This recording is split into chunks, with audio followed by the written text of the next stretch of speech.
So I finally took my NCLEX exam. Let's talk about it for a little.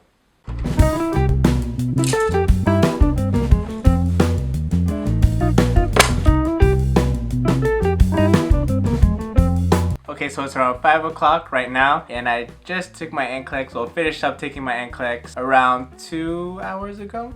A little more than 2 hours ago. So really quick, I started the day waking up maybe around like 6 o'clock, but because my exam was scheduled for 12:15, I decided to go back to bed until 9.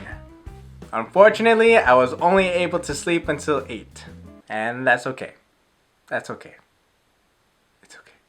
So I ate breakfast. I had tilapia, rice, eggplant. I don't know the English. Eggplant with eggplant omelet. If you're Filipino, tortang tolon. Talong. Tortang tolong. Yeah, I think that's right. I had ID ready as of yesterday. The only thing I had to put together was a banana and 2 granola bars. Then we drove all the way to Atlantic City, which is about an hour away from where I live. But before I actually got to the exam center, I just wound up watching my dad hit on the driving range. There was a resort nearby that's, I guess, known for golf. Okay, so anyway, I finally get to the testing center around 11:50, well 11:40. I wound up taking the exam, starting my exam at 11:50, and there it was. Then I started. I sat at the computer, I did the 8 basic questions, types of questions that they're going to have on the NCLEX, and I finally started the exam. So there I was, and I was just sitting down at the computer, and I was like, Lord, if I'm deserving enough, may I pass in 75 questions. But if not, may I just pass. Apparently, other than being very anxious about the exam, one of the worst things that you could do to yourself is expect that you'll finish the exam in 75 questions. In my head, I at least thought that I would do at least 100, because previously I did 124 and I failed. All I knew is, just don't let me fail. Lord, do not let me fail. So I wound up going through 50 questions, and as recommended by my friend Michelle, she said, Mike, promise me you're going to take a break. So I took a break. I ate my 2 granola bars, had a couple sips of water, and finished my banana. Then I went back inside again. Okay, so I'm 50 questions in, and I'm thinking to myself, if I reach 75, it's basically like I'm hanging off a cliff, and the test will just say, okay Mike, let's just see what you can do from here. Again, in my mind, I was preparing myself for 100 questions. And when I got to 100 questions, I told myself, okay, maybe I'll take a break, maybe around 120. I still feel good, I'm not too stressed, and I can take this exam. I don't think I'm overworking myself. I don't think I'm exhausted looking at these questions. I still have the stamina to go on without taking a break. And then I was at 120 questions, and I still felt the same. I could still go for more. I'm not tired, I'm not exhausted, I'm pacing myself, and I'm patient in answering all the questions. The last time I took my exam and I was around 120 questions, I was like, Lord, I can't take the suspense. I just want to get over with, and hopefully I'll be smart enough to answer the questions correctly or well enough that I can make a good impression on the computer. Because it is a computer adaptive test, it'll stop when it feels that you're incompetent or you're competent enough and you don't need to take any more questions. So I just left it at that. So last time I was pretty much cracking under pressure and cracking under stress. But this time, it was not that case. I could really still keep going. I was surprised at myself because when I sit here on the computer or when I'm doing questions, I don't do anything more than 100 questions straight. So I'm looking at the clock and it's past 2 o'clock now. So I started 11:50 and it was already like 2:30.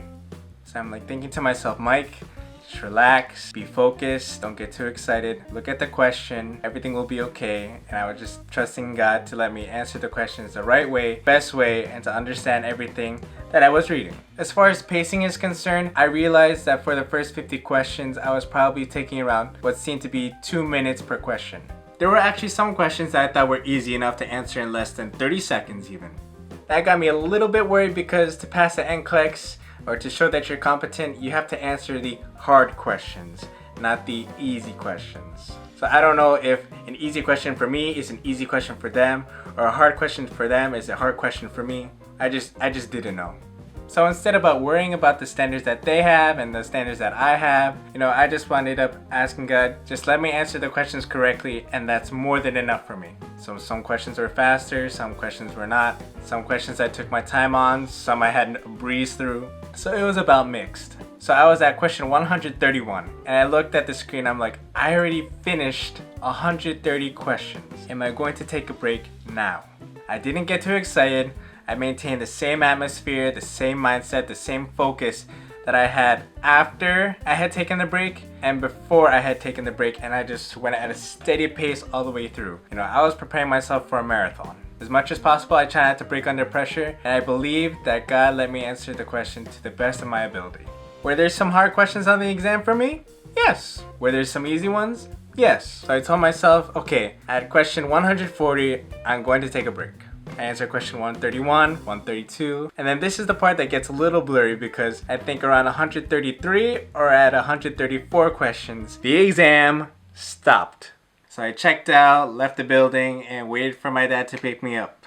So after that was it. So after I left the building, I got a few questions from my friends asking, how did you feel about the exam? Did you feel good? Did you feel confident? One thing about asking about the NCLEX is that you can't really find a very good indicator of how good someone performed on the exam. The most that you can get out of someone's mouth about the exam is probably how much misery they believe they went through.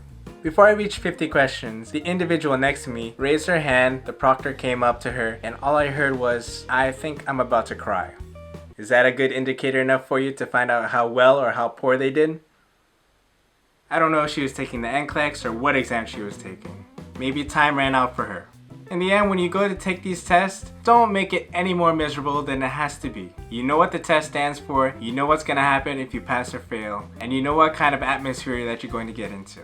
When you prepare for the exam, it's just not a matter of pass or fail, because you also got to consider things like your emotional, your physical, your spiritual, and your mental health.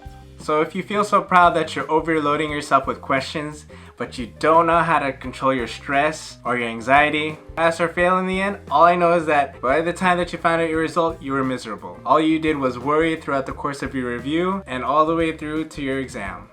Don't just work hard, work smart. For now, this is all I can share about my NCLEX experience. I feel good. I don't feel miserable. If I forgot to mention anything, maybe it'll come out after my reaction. So, Thursday. So my quick results in T-minus 48 hours. If you have any questions about my NCLEX experience, just about today, in general, whatever, feel free to leave any comments down below and I'll do my best to address the questions. If you want to find out what happens in the end or how my journey goes, feel free to subscribe and I'll be posting every week. So I hope you tag along. So with that said, study well, rest best, and always pray the most. Thanks for watching.